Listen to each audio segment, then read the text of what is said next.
Hi! So Dragon Age Veilguard just got a ton of info. Well, not just got, but there's a lot of info out there, and I just wanted to break it all down for you in this quick little video. That way all the info is all in one place, so that way you can know what you're getting into and to get excited about Dragon Age. So if you love all things RPGs, Dragon Age, Mass Effect, Witcher, Bethesda games, you're in the right place. Consider leaving a like at the least and a sub at the most. And hey, if you came here just to crap on everyone else because they like what you don't, then please do not bother commenting because no one wants to hear your negativity. Thank you so much. Let's go.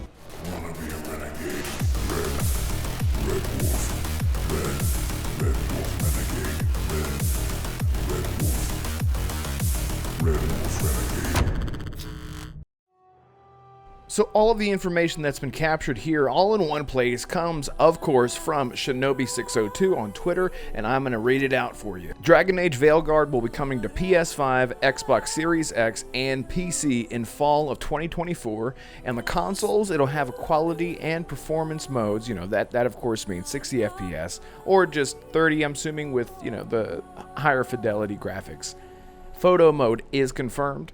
Fully offline single player, no EA account linking, no microtransactions. You can play as a human, an elf, a dwarf, or a Kunari. You can choose your backstory, 6 factions to choose from whenever you create your character, all with deep roots in Thedas, the Antivin Crows, Grey Wardens, Shadow Dragons, Veil Jumpers, Lords of Fortune, and the Morn Watch. Each faction offers 3 distinct buffs, each like being able to hold an extra potion or do extra damage against certain enemies, and the odd reference in dialogue. You can customize your Inquisitor from Dragon Age Inquisition in the character creator and make a few key decisions that will impact how the Veilguard begins.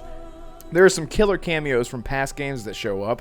Warrior class, use a sword and shield or 2-handed weapons to send enemies flying. Rogue class utilizes quick movements and reflexes. You can wield a bow or dual swords with powerful, precise strikes for lethal damage. Mage class, use magic to incinerate, freeze, electrocute, and crush.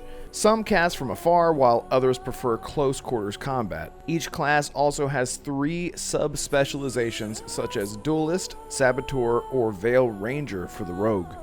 Classes also have unique resource systems. For example, the Rogue has momentum, which builds up as you land consecutive hits, and each will always have a ranged option. One Rogue momentum attack is a hip-fire option that we saw for the Rogue's bow, letting you pop off arrows from the waist.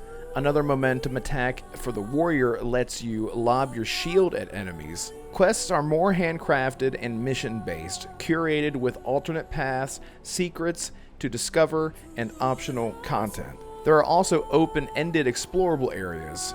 Party size of 3 during combat, a la Mass Effect. Combat is focused on real-time action, dodge, parry, counter, sophisticated animation canceling, and branching, using risk-reward charge attacks designed to break enemy armor layers. I'm dying.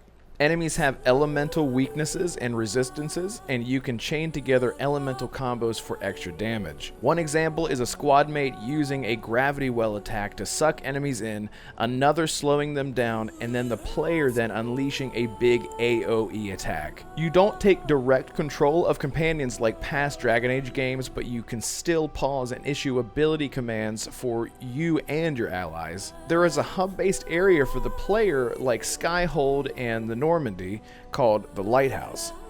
Companions can eventually start romancing other characters if you opt not to romance them, which I think is awesome. That's really cool little thing.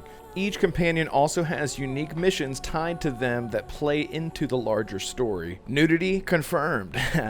Romance scenes can get a little spicy. Incredibly deep character creator, 5 categories including lineage, appearance, class, faction, and playstyle. Players can also choose different body sizes and shapes, dozens of hairstyles to choose from, with individual strands of hair rendered separately and reacting quite remarkably to in-game physics, pulled from EA Sports. It's in the game. I mean, it's in this game. Character Creator lets you adjust the lighting so you can be sure the character looks good, which is great because you know how many times you've created a character in a game just to get in the game and their cheeks are blown out of proportion and you're like, here we go again, I gotta start all over. Please, God, help me. The team wanted to balance the look of the game with both light and darkness.